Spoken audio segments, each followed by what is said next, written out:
kuifuata dunia. Gharama ya mwanadamu kufanya maamuzi kwa kufuata mwili wake na kwa kuifuata dunia.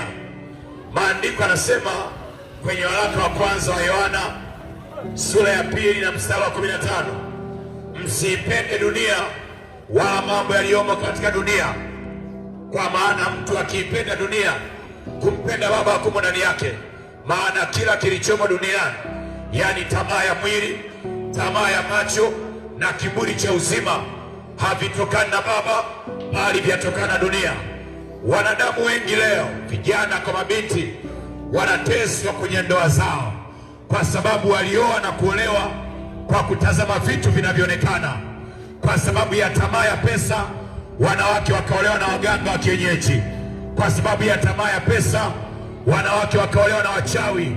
Kwa sababu ya tamaa ya pesa, wanawake wakaolewa na washirikina.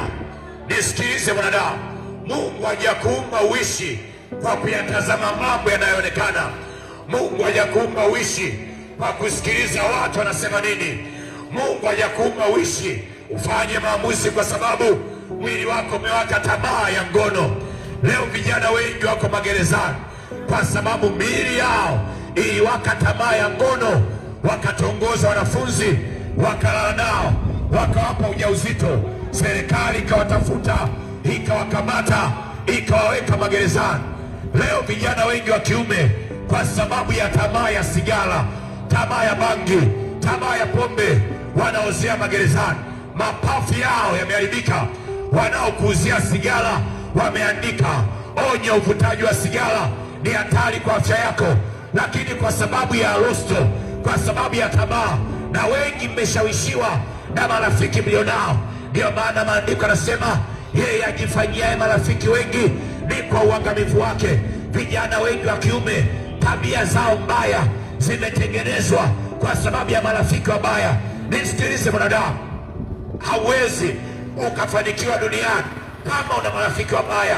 Hata mimi wakati naishi kabla sijaenda mimi nimesoma Janga, nimesomea Jiongo sekondari, lakini kwa sababu ya marafiki wabaya nikajifunza kuvuta sigara, nikajifunza bangi, nikajifunza ukamaji.